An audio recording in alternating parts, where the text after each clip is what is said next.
not supposed to be home for another 20 minutes. In 20 minutes, we have to have the banner up, the cake out, be hiding, be cleaned up, and I have to fix my hair. There is still glue in it.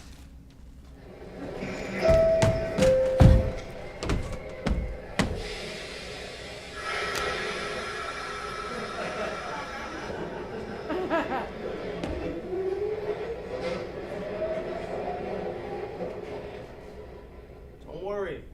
Everything will be fine. Better than last year, if that's what you're worried about. Daddy, I remember the winter walks to the ice cream store around the corner when I was in my I only like chocolate phase. I had just graduated from training wheels, and Mom had finally had enough of our trips to the pet stores picking up goldfish.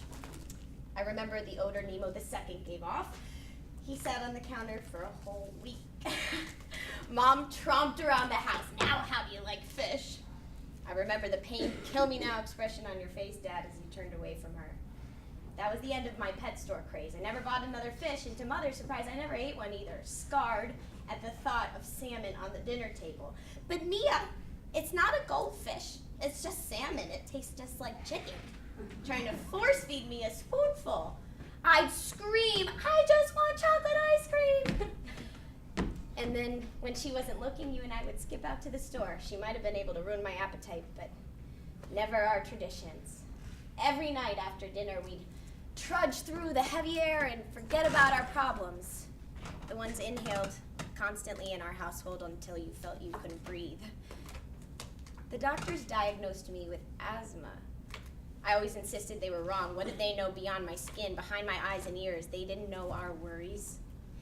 Even at 6, I had worries.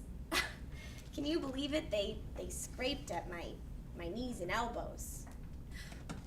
The toilet won't flush. What did I do? I don't think we have the money to fix that. I remember I'd wait till school to use the bathroom. Don't want the water bill going up. I heard you and Mommy fighting about it. I couldn't sleep at times. I felt a heaviness weighing down on my skin, pulling my body into a hunch as if my head was too heavy with fraud. If I didn't have you, I'd probably look like Grandma right now, eternally slumped over in a chair watching TV. You'd soothe my wrinkled forehead. Peering into my eyes, you'd say, everything will be all right, before throwing your head back in laughter, shattering the tension in the air. You'd run your fingers through my hair and say, let's go get ice cream, kiddo. You had a way of throwing up a mask, laughing up the worried-filled air. You must have been strong to be able to hold it up with simply the muscles in your face. I wonder what happened. How the strength could drain so easily from your body that now you can't even call your daughter on the day that she has to throw on a smile, embarrassingly blush with a tiara on her head, and act as if she had something to celebrate. Last year was pretty bad, the mopey looking she had in her eyes at dinner. I know. She kept complaining that the restaurant forgot her order, but we all know why she barely touched her food. I mean, you would think after all these years she wouldn't care that all of a sudden he doesn't show up. He's such an asshole. You have the emotional IQ of a sloth. For one, he's her dad, and secondly, you know how Mia gets. Can you hand me the marker? When we would go to the ice cream shop, you would try all the flavors, and then you would buy vanilla. It was your favorite. You would tell me that I would like it too. You like it? You would say, no, I don't. Yes, you like it. Okay. Yeah. Don't talk about her dad, though. Oh, I knew we shouldn't have bought the adhesive putty at Staples. It only got 1.5 stars on Amazon. What? Why don't you talk about her dad? We just don't. She gets stiff at every word about him. Whenever we have sleepovers, we just watch CSI Miami reruns. CSI New York is better. But, no, it's not. We don't talk about her dad. When we do talk, we just talk about guys, or whether or not we're making chocolate chip or banana pancakes in the morning. Oh, her dad's a guy, and so am I. Funny.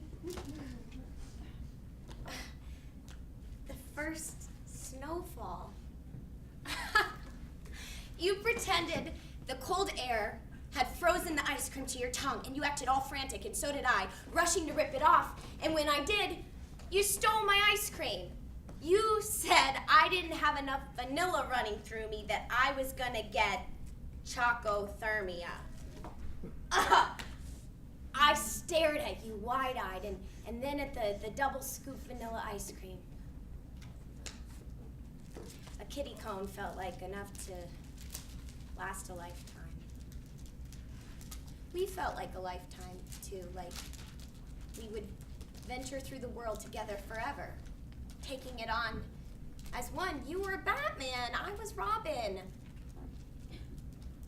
That Halloween when I tried to fly in my cape, jumping off of Mrs. Waldrew's porch because you told me I could do anything, be anything I wished.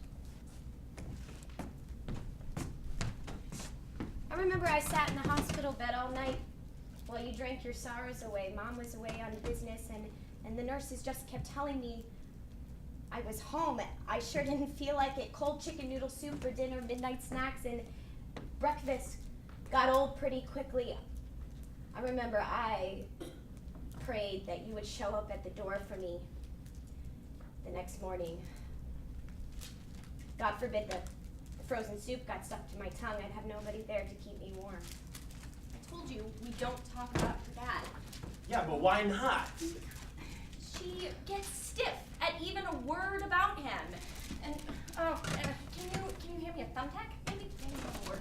And, you know, she just, I don't know, her dad was nice. Like, really nice, even in his bad moments. But she just labels him as some drunken son of a bitch, tossing every I love you out the window. You don't know that, Eleanor. Okay, so maybe I don't, but I like to think that I do. Her dad was nice.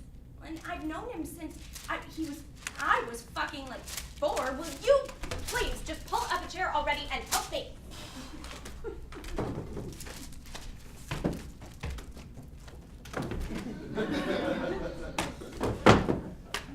What even happened to the good times? I wouldn't even know even if I had the world at my fingertips. Even if you had the world at your fingertips. God, Eleanor, you're such a poet sometimes. All I know is that one minute he's in their lives and the next he's not. Maybe it's like a combination of the two's fault, like you and Mr. Bianca. Oh, that is not fair at all. Mr. Bianca had it in for me ever since I walked into his English class with a sling around my arm from softball. You try writing with the opposite hand. And on top of that, you know how Mia gets. You remember the time I ditched her to go to Jake Lorelli's going away party? I don't even know who that is, Eleanor. Well, of course you don't, but that's beside the point. She said that to cancel on her was despicable and that I could just go visit him.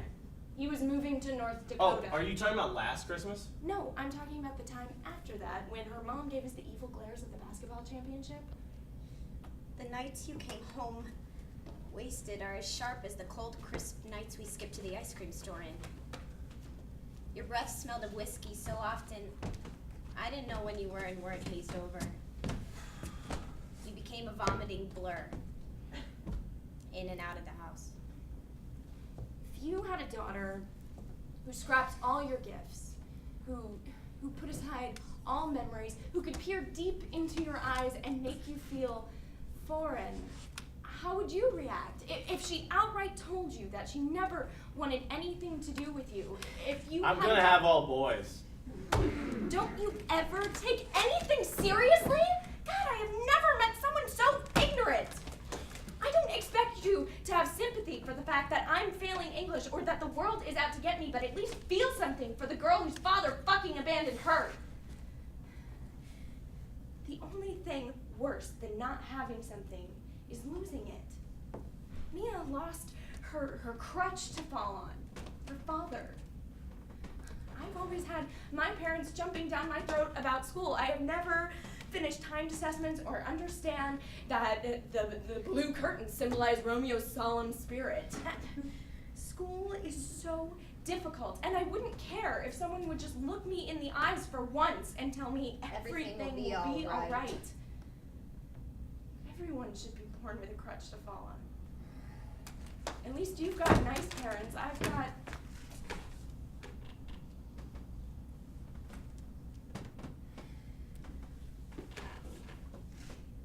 Mia's never had it either, Eleanor. Chaos doesn't suddenly appear. It's there beneath everything, you know? Till it boils over. Till it bursts. By the way, we cut your face out of all the photos. Mom rescanned them into the computer so we could have the memories without you. It's ironic, though, because she wanted us to remember a fabrication. But you're still here. Every day when I wake up in the morning and see my face in the mirror, I see you in my blue eyes and hear your voice ring in the dementedly shaped ears you gave me. Thanks. It's weird because I haven't seen you in 3 years, not for a birthday or Christmas or middle school graduation, but you've always hung in the air, in the peeling walls and the stained carpets we took with us when we moved. It's the cruelest act to leave, but still be here beside me when I go brush my teeth in the morning. Everybody knows you were an unreliable drunk asshole. Who is Robin without Batman? Who is there to catch me when I fall or eat ice cream with in negative 20-degree weather? Come home. Dad? Dad? Don't you remember the hours on end of trick-or-treating or the ice cream trips or the way you made me laugh when I came home crying over the cavities? Come home and hold your daughter and embrace her, because as much as she wants the memories to escape her, they won't. They can't. I can't. I want to reconcile with you. I want you to call me. I want you to be here in blood and bones and skin, to smooth my forehead like the good old days.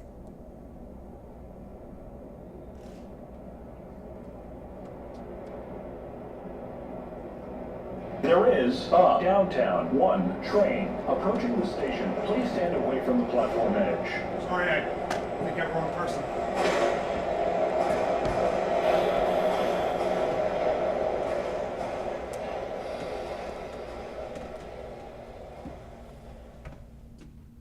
I love you.